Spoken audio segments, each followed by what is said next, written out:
presentation of AIT.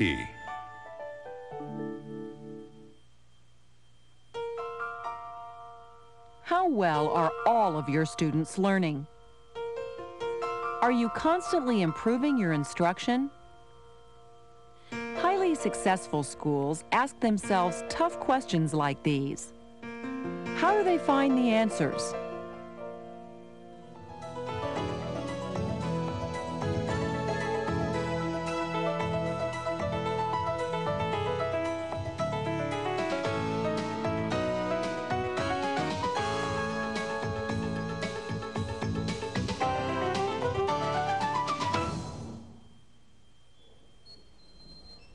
Monitoring student progress. It can be as casual as a principal visiting a classroom or as formal as a standardized test. At the highly successful schools we visited, monitoring was used to answer important questions about the school. We're going to examine 5 of those questions.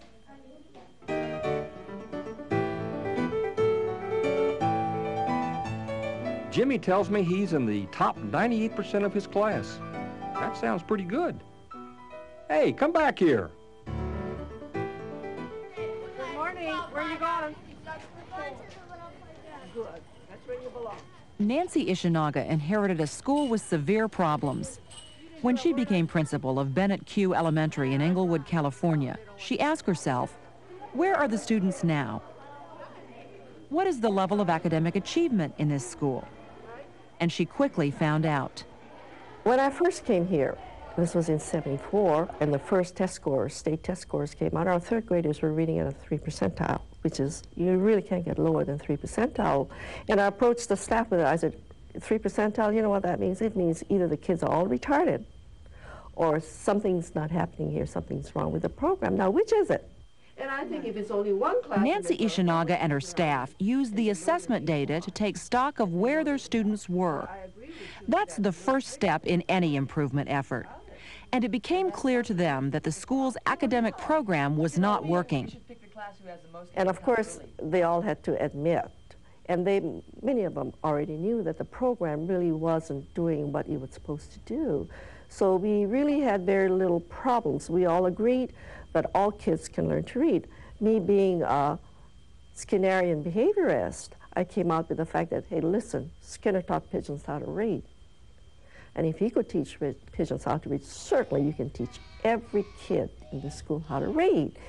And that's where we started from. Who can tell me the sound? Ooh. Sound.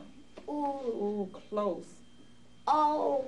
My Ow. turn. Let me say it. Ow. Oh, you remember. Let me say it first. Ow. Everybody, what's the sound? Ow. Okay, let me hear you say the sound. Kenneth. Ow. Perfect. Miriam. Ow. Good. What do you do if you hurt yourself? What do you Scream. probably say? Ow. And that's exactly what he did. Let's look at our... Return the ball without kicking. How's that? You never know where Euclid Principal Esther McShane will turn up next. Breaking up fights on the playground, in the classroom watching a new teacher, playing an educational game with students, or joining in song with a group of 4th graders. She is constantly monitoring classrooms and test scores. One way she uses that data is to create standards of success for each child.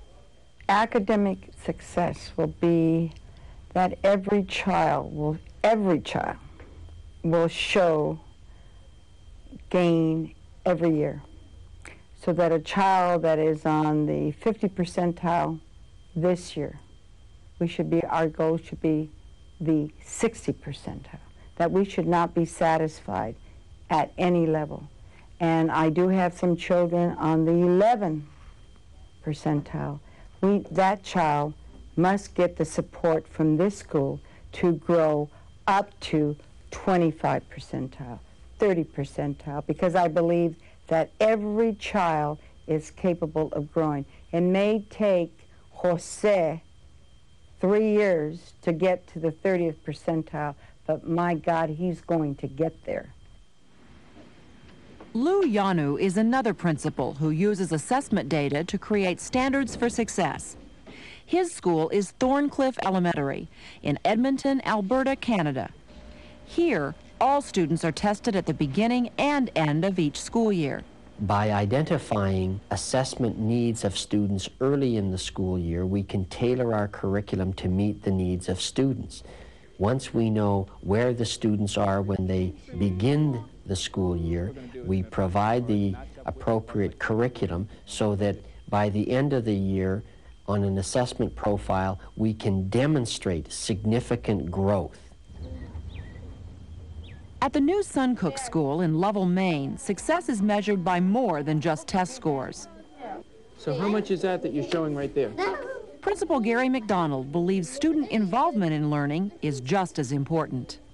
If you have children sitting in a small group, sitting by themselves, and they're actively engaged in learning, that to me means that they have an investment in their learning. To it and see if they fit it, and if it does, you circle the S and then you put it. Right, so what is not 160? Hold on. Oh, yeah. Avoid this one. Don't go there. See how big he is compared to this one? Because that one's curling up. Yeah, this one looks fat. Yeah, they get fatter, and his arm is still out. It's not across his chest yet.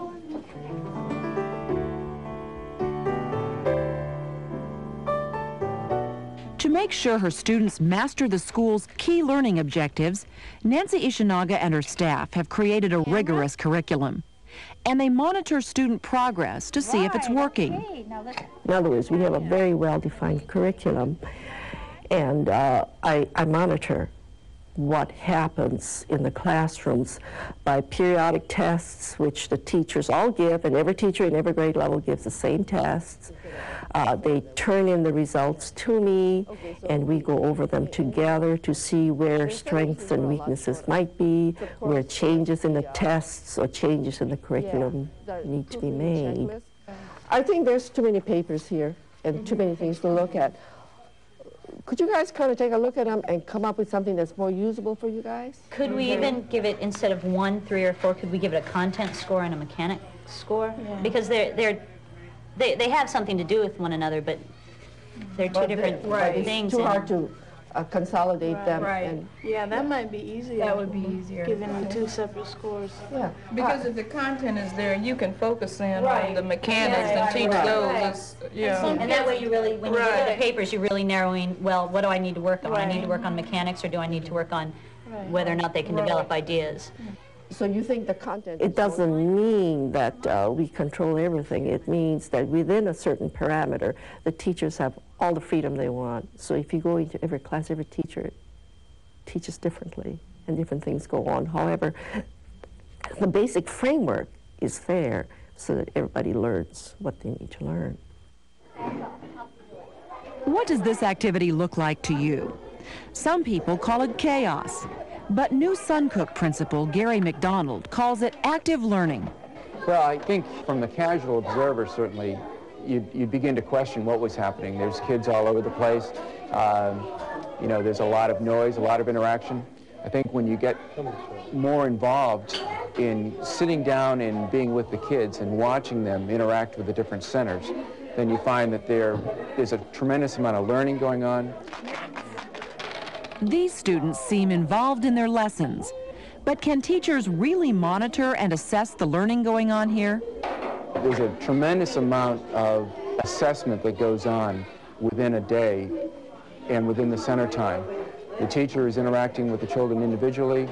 They're looking at each of the centers and creating, through observation, a real assessment of where each of the children are at as they move through their center time. And that's a part that we begin to talk about as staff as to what is the appropriateness of the activity. And it comes back to the question we ask often during the day is, what are we doing and why are we doing it?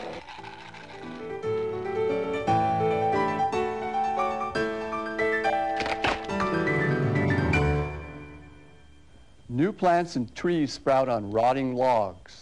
It can take 300 years. The highly successful schools we visited were determined to create success for every child, not just the top students.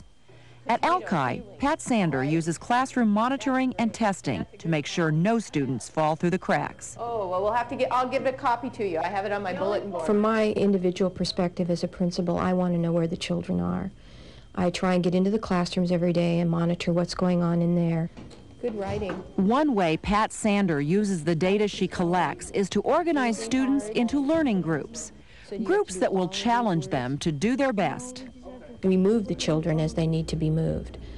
Through the frequent monitoring, if we start to assess that a child's taking a growth spurt in education, then we'll move them to a group that's more appropriate to them. If we find out that maybe they've slowed down a little bit and the group that they're with is moving at a faster pace, then we'll move the child again.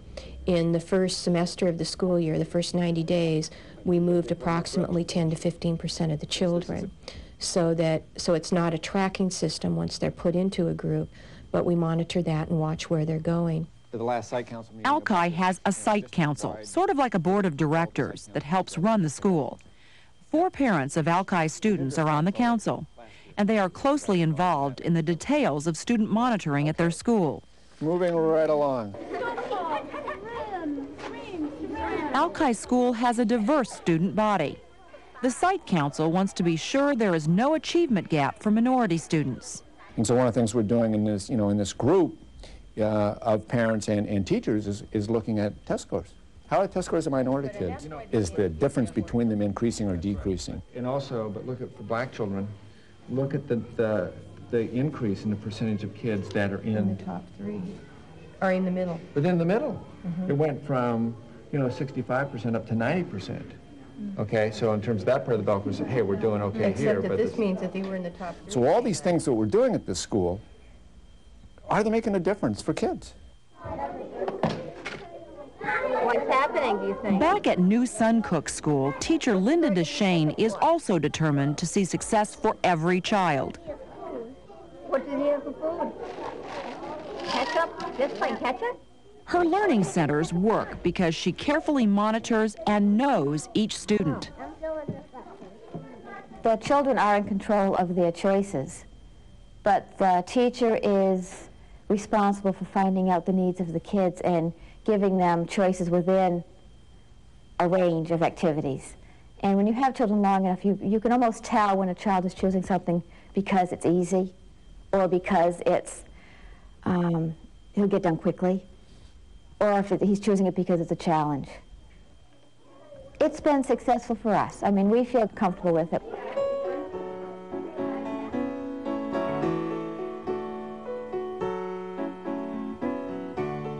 I said, your son doesn't seem to listen very well.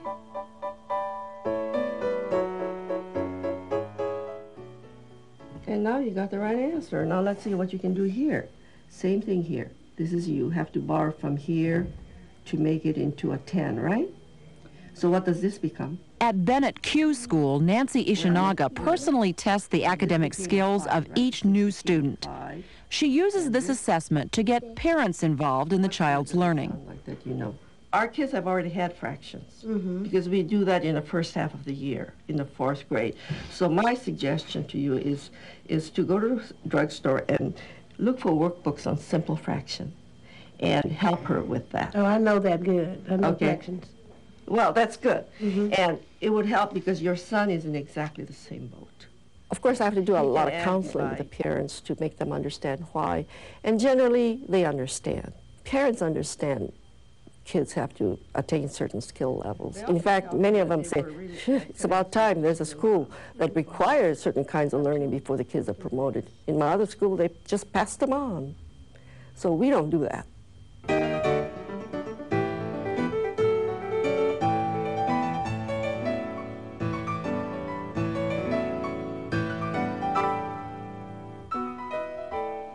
Spiders, mice, and snakes live in the forests.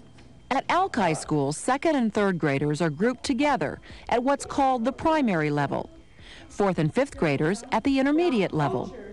This is part of the early childhood model, pioneered by Louise McKinney.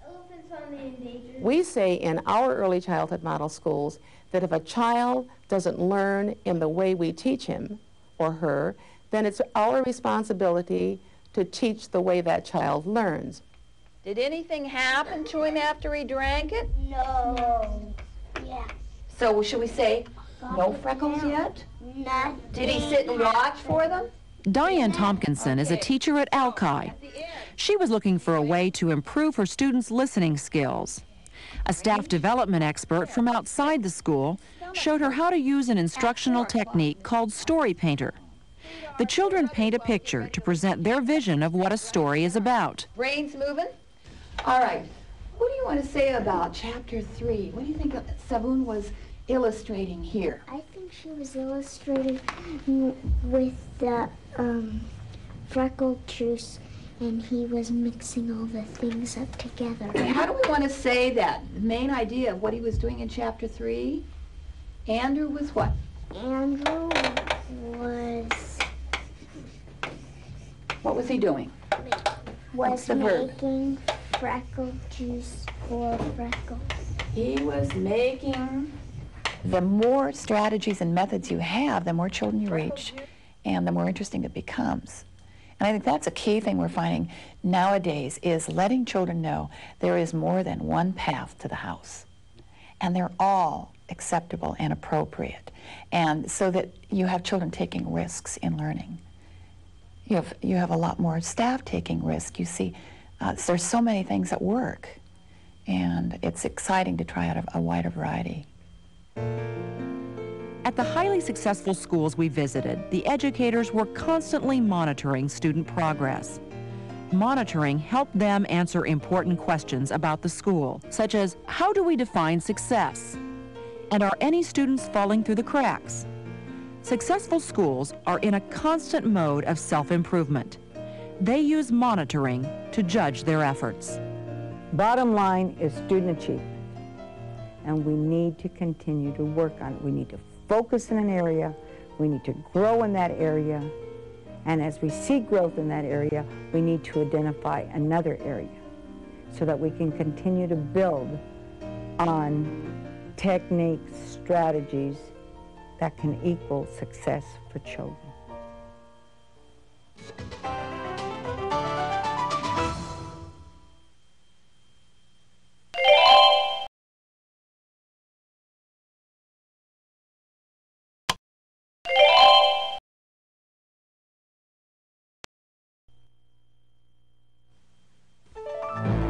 A presentation of AIT. Ineffective instructional strategies. Number 17, a strategy for keeping students on task. And that happened during the reign of Louis XIV. Or was it Louis XV? Maybe it was Louis XII. Want to see some real strategies? Strategies that work? That's what this program is about.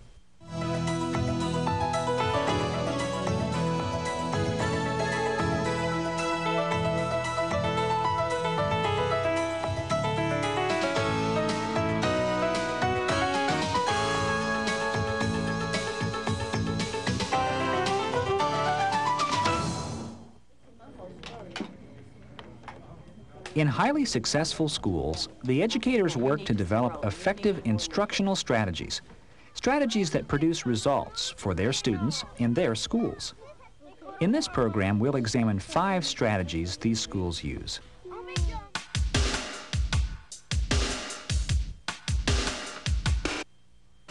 You can read this book. So I'm going to start by reading my book. Successful schools create effective ways to group students for instruction. You can either listen to me.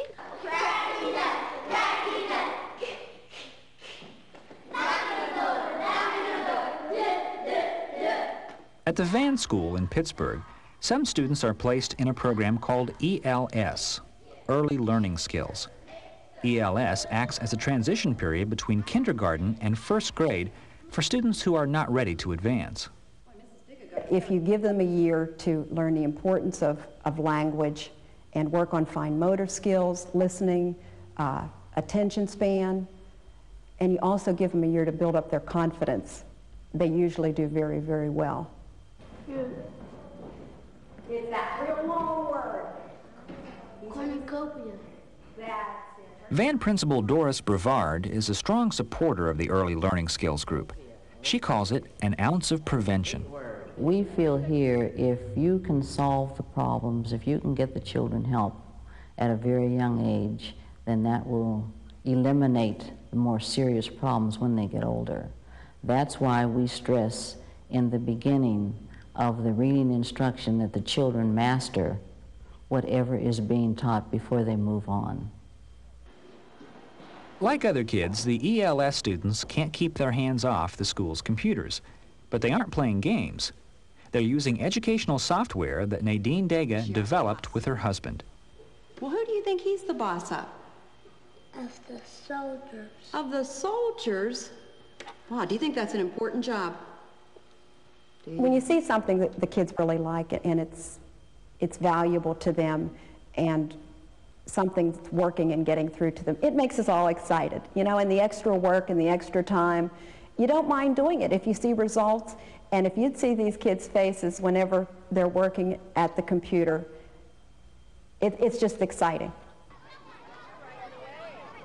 Alki principal Pat Sander is also a strong believer in grouping to support instruction. She and her teachers monitor to find each student's individual learning style. Then they create instructional groupings based on the children's needs. We move the children as they need to be moved. Through the frequent monitoring, if we start to assess that a child's taking a growth spurt in education, then we'll move them to a group that's more appropriate to them. If we find out that maybe they've slowed down a little bit and the group that they're with is moving at a faster pace, then we'll move the child again. In the first semester of the school year, the first 90 days, we moved approximately 10 to 15% of the children. So it's not a tracking system once they're put into a group, but we monitor that and watch where they're going. In some schools, children in learning groups are given labels. You don't see the labels, but they exist, and they may stay with that child through every grade. That doesn't happen at Alki. The basic philosophy goes back to all children can succeed, and when you place labels on children, expectations for those children accompany those labels. And what we wanted was to make sure that we weren't holding children back because there was a label that was put on them because of some bureaucratic need to rationalize how monies was being spent.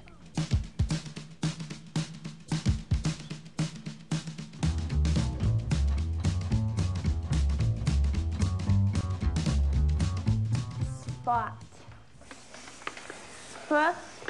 Hot spot.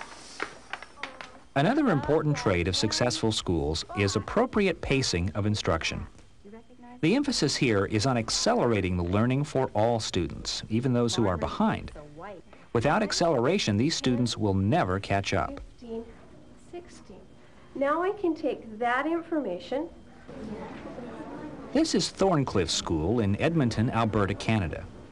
Monica Ullman teaches a group of students pulled from regular classes because they were not doing grade-level work. Her goal is clear: bring every student up to grade level in every subject. Thank you. A really good example is in math. A number of my students, my grade 6s, started off at a low grade 3 level. They could barely add, subtract, multiply, or divide. I told them that I had no intention of keeping them in grade 3 if they could prove to me they could master a grade 3 math curriculum. So we worked at it, and they passed the grade 3, 80% plus mastery. So I put them in grade 4. They thought this was wonderful. They did that. They mastered that. I put them in grade 5. They thought that was wonderful. They mastered the grade 5, and I put some of them into grade 6. They were then pestering me, saying, would you put us into grade 7? Because a number of my students should be in grade 7. One should be in grade 8.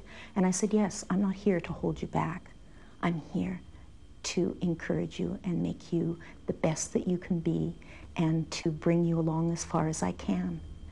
You're doing all snakes, so you're going to have to tell you decided to... In these classes, the pacing of the instruction is geared to help all children succeed by emphasizing their strengths. Golden cut. Right. Good girl. I want them to be aware that they have weaknesses because I believe everybody that is a learner has some weaknesses somewhere, but that you'll use your strengths to overcome those weaknesses. And I'm very, very, very demanding in that way. I want them to be the very best that they can be because they're our future. But the important thing about crickets is that they can see. John, this is wonderful. And who did this one? Oh, At Alki Elementary, Principal Pat Sanders' approach is to teach as though every child were gifted. At Alki, what we've tried to do is no longer remediate children, but accelerate them. We believe that the kinds of education that people have supported for gifted children over the last 5 or 10 years are the kinds of instructional approaches and the kinds of education that all children should have. Okay, first we need to look at the ones. We need to look at the ones and see if we need more ones, right? Do we need more ones this time? Ratana? Yes. Yes, we need more ones. So Alki students who need extra help in some areas will get it, but they are still held to the same standards as other students. I require that teachers frequently monitor student achievement and that student achievement comes to the office and that children attain an 80% mastery in reading, language arts, and mathematics objectives. It's not to say that on the first time through that child may do that and that we'll hold them in that place, but 4 or 5 months later, reteaching and through some of the other activities, I would hope that retesting takes place and that we can show that that child has been able to, in fact, move up on the mastery level. You think it's a dairy? Okay, we'll come back to you. What do you think? Dairy. Nicole, you think dairy? And Sophia? Dairy. They think dairy. Meet another principal who sees a potential for excellence in every student. Beacon Hill's Gary Tubbs. To find that potential, he expects teachers to use techniques that accelerate learning. French fries, because they both are potatoes. We have taken our menu. What we have found in working with gifted educators or educators who have worked with kids who have been tested to be in the gifted range, say these techniques work with all children. There's a lot of research to show you can actually raise intelligent quotients by that kind of teaching. So all children are gifted, and we just haven't all necessarily discovered their giftedness in all areas, in the areas that they excel.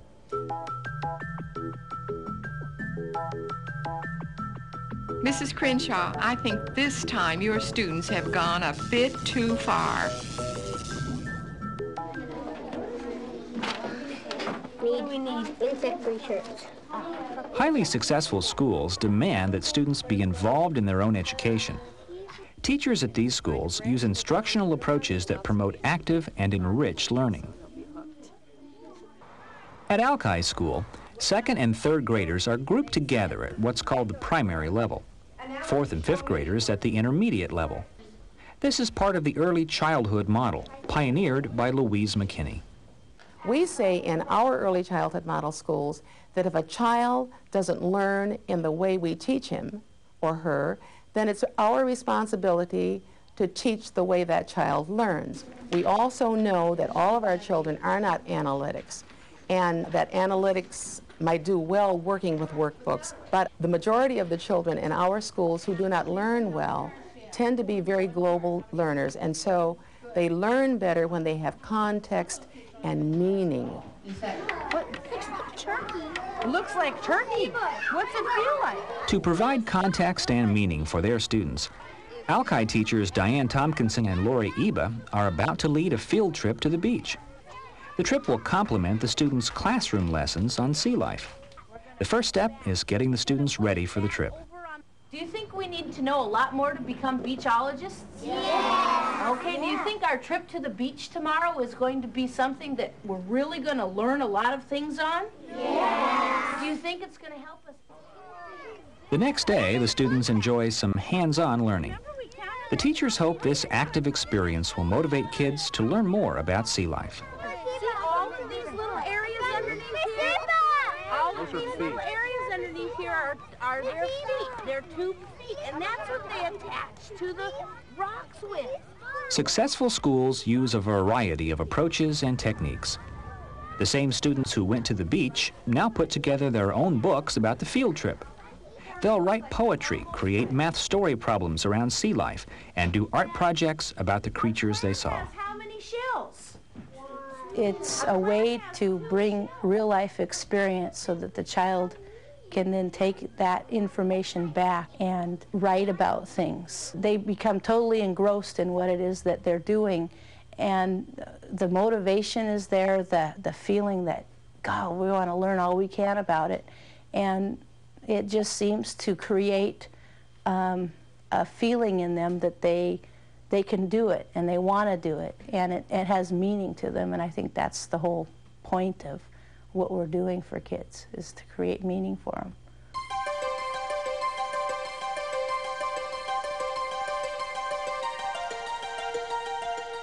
Teachers in successful schools are like chameleons. They adapt. They know how to customize instructional materials and methods for their classrooms. The driving force is student needs, and the adaptations help reinforce the school's instructional mission. Well, I hope you're ready to have some fun this afternoon. We're going to do an investigation that deals with, guess what? Matter. What is matter? Anybody know? You have an idea? Yes. At the Rice School in Dallas, science teacher Georgia Beatty has a terrific imagination. She uses common materials found at home to create original and active lessons for her students. Okay, now you need just some rolling. You don't need any more liquid. Okay, why don't you two guys get each other started? If you're not willing to take in a class after school or go the extra mile or search for something beyond the textbook, put the textbook on the shelf and do something creative, then this isn't the place for you. We're not a textbook-oriented school where we just simply, start at chapter 1 and proceed through chapter 14. We're very different. As long as the kids benefit, and that's the end product, it's okay. Just a little bit right there in the center. Okay. Now you two partners. Like a chameleon, Georgia Beatty adapts to her situation. When her students need something different or when the school policy changes, she changes too. And even when you get to a point where you think it's polished and something changes and then you wind up starting all over. Every time they change the textbooks or the learner standards that we get from the state, I feel like a brand new teacher again because I'm having to dig and look and try to make something fit to the particular needs of the kids. Welcome to the New Suncook School in Lovell, Maine. Give them half a chance and every educator here will tell you about the school's mission, creating lifelong independent learners. To realize that mission, they customize their curriculum and their teaching methods. Rhonda Poliquin is a 4th grade teacher at New Suncook. She calls herself a guide, a person who helps students learn by teaching them how to find information and solve problems. She has adapted her entire curriculum to meet that goal. I think we've worked towards kids becoming independent learners so that you won't see as much teachers standing in front of the class and lecturing to kids, because we want kids to find out how to get that information themselves, and if there's something they want to find out about, giving them the tools and the skills that they need to be able to find out that information. He's in the pupa stage, but he has, I think he might have just turned because half of him is sticking out and he has a little bit of black right there. Okay, maybe can you write that down in your journal? Really the goal is to get kids to look at problems in different ways. That you can look at it through an example as a scientist or as a historian, and that using those perspectives it will help you to solve problems, which is part of becoming an independent learner.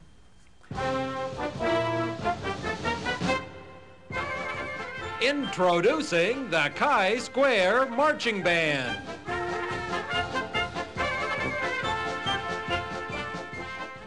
He's shaving away 2/5 of the world's rainforest. At successful schools, the educators are always searching for new ways to steal time from the school day for reinforcement in language and math.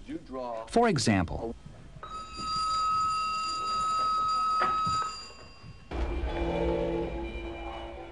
at Rice School in Dallas, the students begin every day by reading to the accompaniment of classical music. Oh, my head hurts, says Leslie. Wow, you saved my life, said Paul. At Euclid, Principal Esther McShane often reads to her students during the lunch hour. Okay. And at Beacon Hill School, students practice their computer skills by writing poetry. A little butterfly in the bushes. It was a nice butterfly, and Welcome aboard. Today's field trip at New Suncook is another good example of how schools steal time for language and how teachers at these schools integrate language into other lessons.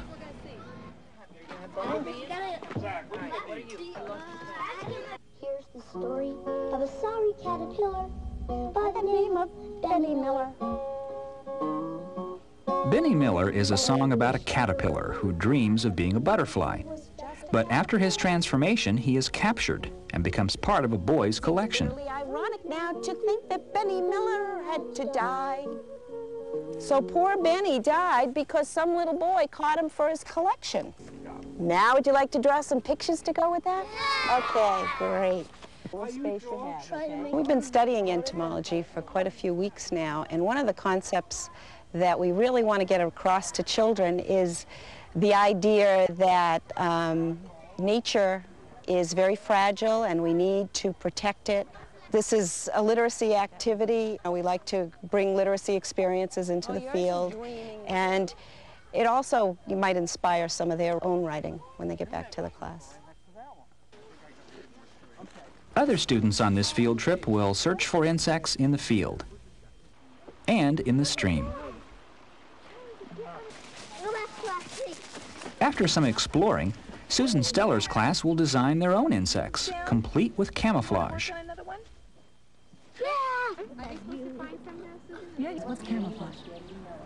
By combining entomology with language and art, the new Suncook teachers help strengthen basic communication skills. Plus, it's just plain fun. I think they're having a wonderful time. I think they're learning a lot and having fun doing it. At the highly successful schools we visited, the educators develop instructional strategies that work for their students. They group for instruction. They carefully pace instruction to accelerate students. They create active and enriched lessons. They customize instruction to their students' needs. And they steal time for language and math. These strategies are designed to help every child succeed.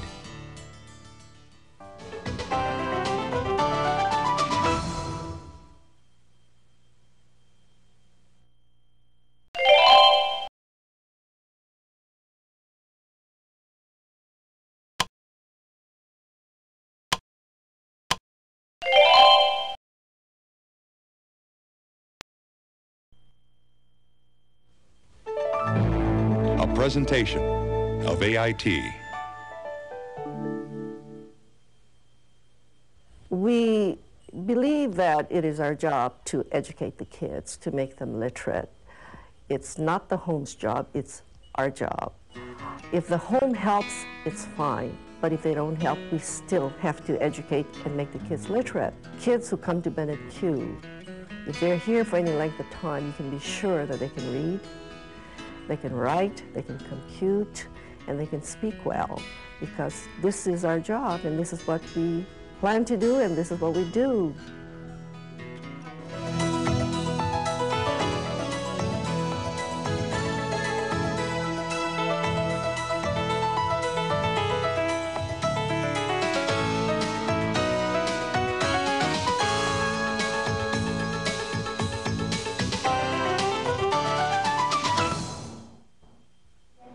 Seven plus 2 is 9, so 9 take away 2 is 7. Okay, once again, correct. You're learning real well. I'll bet you if you correct. At the highly effective schools we visited, we found principals and teachers who work together toward a common goal: high levels of attainment for all students. At the Euclid School in Los Angeles, Principal Esther McShane and her staff focus on student learning. Honoring the Hispanic Cultural Month. We're only here for one reason, and that is to educate children. And I'm responsible for the education of every single child that enters this gate. They have entered my sphere of life, so I am responsible for it, and I need to provide the climate, the environment where learning can take place. Group 2 will use computers, and you will recreate stories. I want my children to believe in themselves and to believe that they can accomplish anything they choose to. And I realize that my job is to teach them strategies for accomplishing these things. And we left the house unguarded. At the Bennett Q School just outside Los Angeles, Principal Nancy Ichinaga has a similar partnership with her faculty. Well, look at that. Yeah, I think this is A school should be a place where kids come to learn. A school should be a place where a kid succeeds and where a kid is valued. And we have a specific goal. So when a kid leaves us, we want him to have certain knowledge, certain skills. We want him to be able to go to the next step and be successful. This clown has a green flower. Okay, great. Which one? If you get a good principal who knows what she's talking about and knows curriculum and knows her people, then anyone can do it. And no one should take excuses. We don't have excuses for why children can't learn.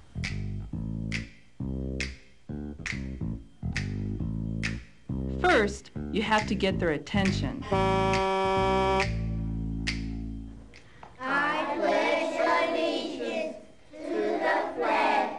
When principals and teachers focus on learning for all students, the first priority is maximizing the time available for learning to take place. Discipline is one important element in providing an environment for learning. What's the month?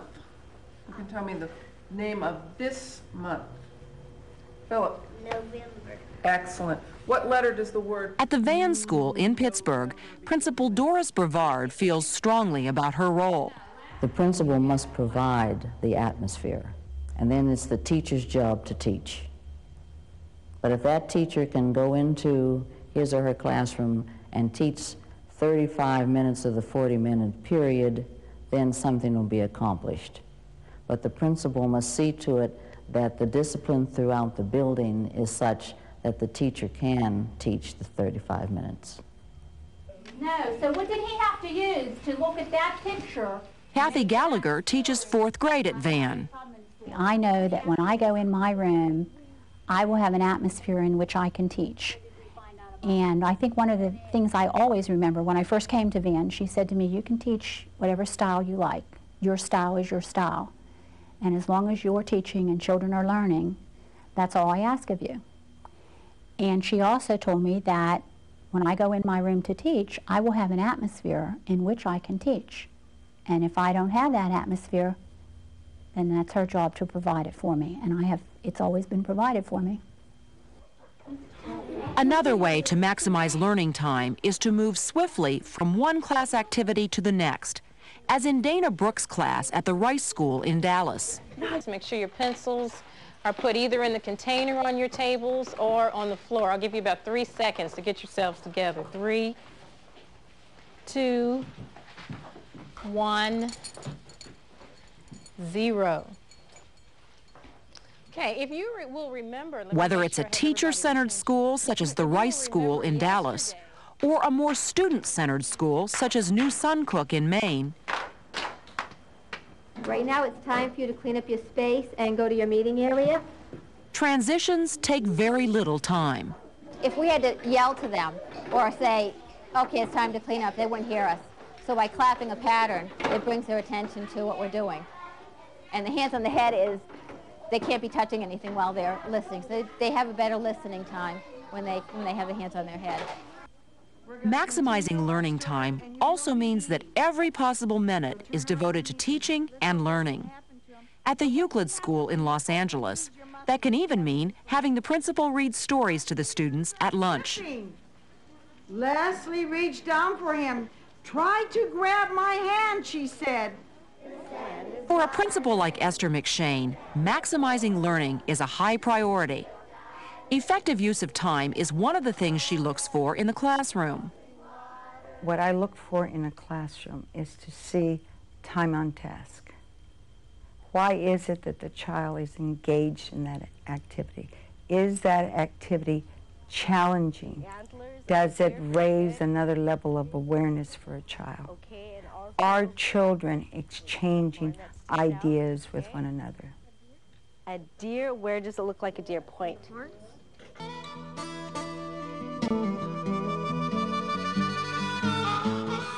All I'm saying is that if you'd been a little more proficient in math, this would have never happened. Kind. Which eye is it? Eye blinking. Put it down.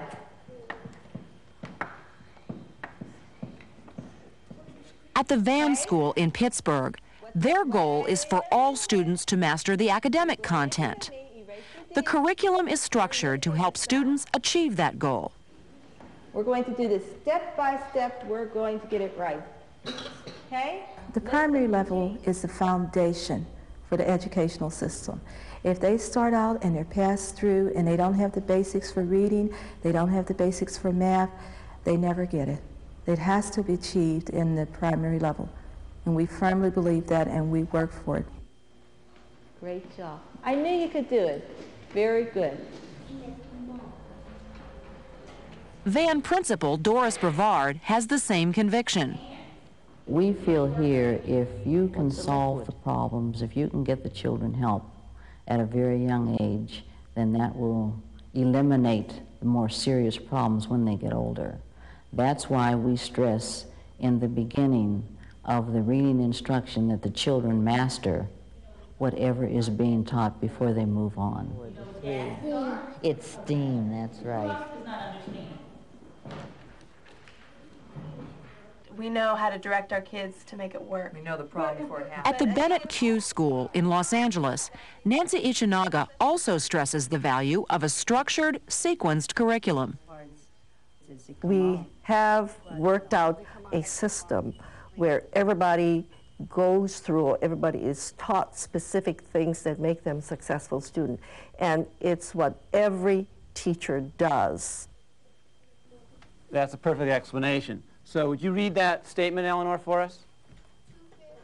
Howard Rothenberg teaches math at Bennett Q. More, you should have common denominators. If you don't have the foundations from first, second, third grade, you can't begin fourth grade where you need to start. And you have to go back and remediate, and you're losing time, and the children, and that's what happens in most inner city schools. The children are years behind because every year has to go back and repeat what they did not learn previously. Well, we do not have that problem here for the most part. So that they can see if they've forgotten that they multiplied everybody. What'd you multiply by here? 3 to get 9 12. That's just what I meant. We have a very structured curriculum at each grade level, and every teacher knows what he or she is responsible to teach, so that the following year's teacher can take up at that spot, and the kids are pretty much at grade level, and you're able to start there and work from that point. One of the very important things about our school is that our kids are held accountable for their learning.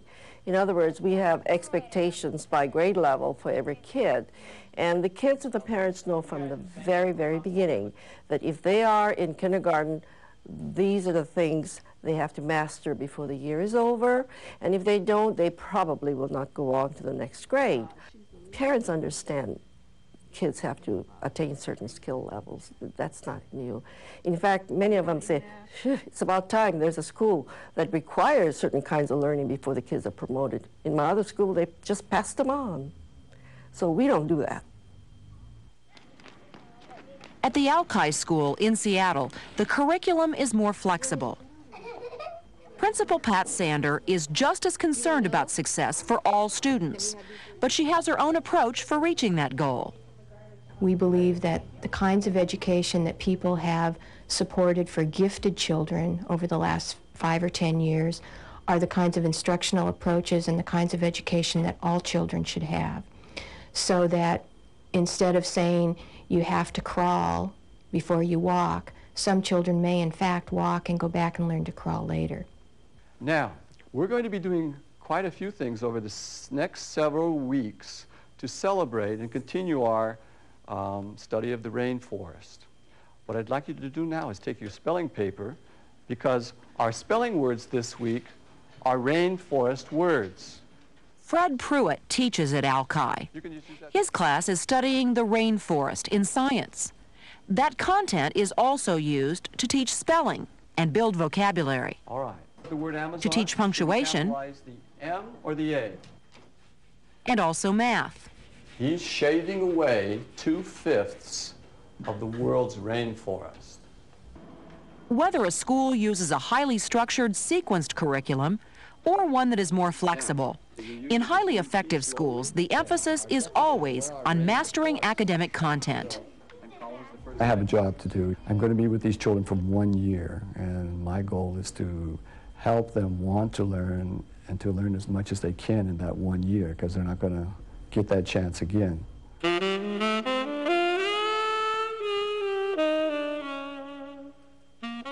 It's a good thing this school provides a lot of individual instruction. At least I'm falling behind at my own pace. To make sure students are learning, highly effective schools monitor their progress and provide special help when necessary. At the Thorncliffe School in Edmonton, Alberta, Canada, Principal Lou Yanu has goals for each student.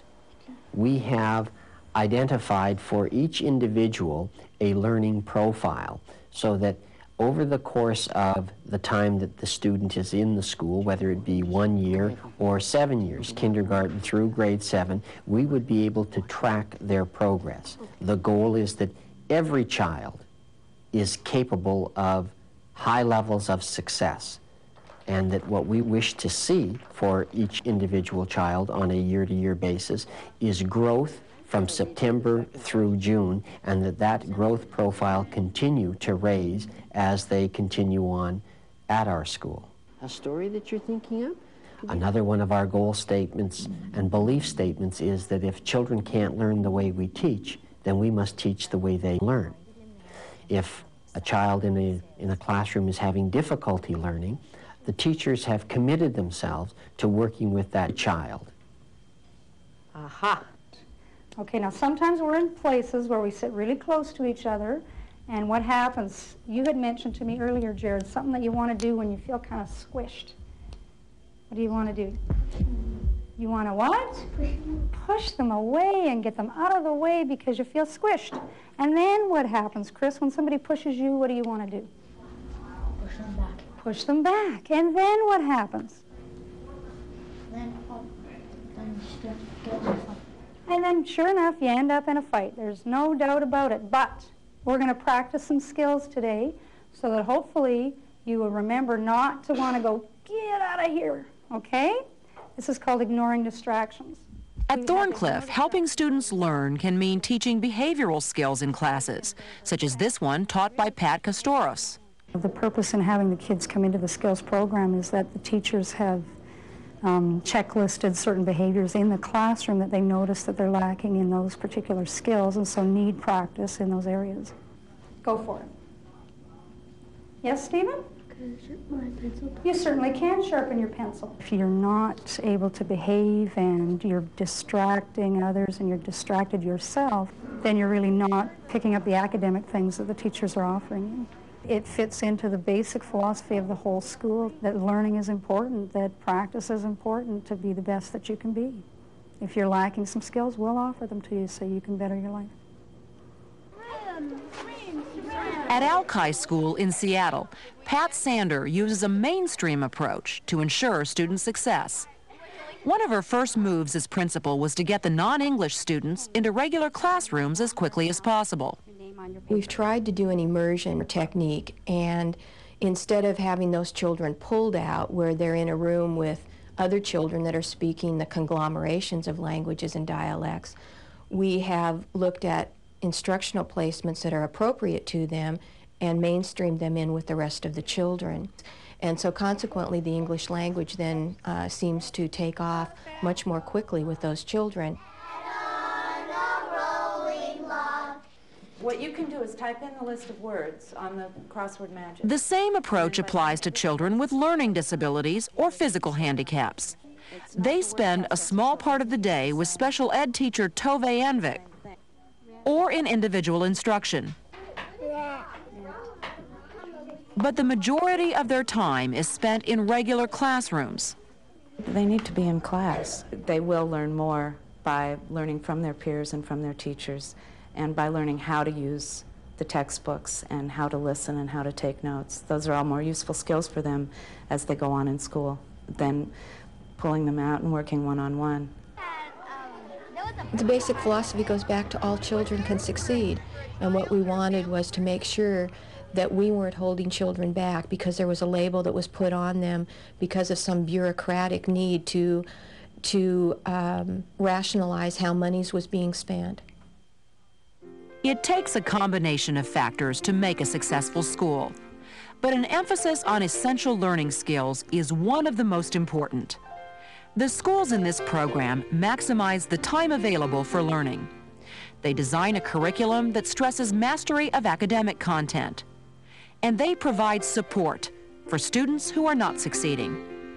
I think that a child who doesn't feel good about himself cannot feel good about the world. So we try to make every one of our kids successful, at least academically.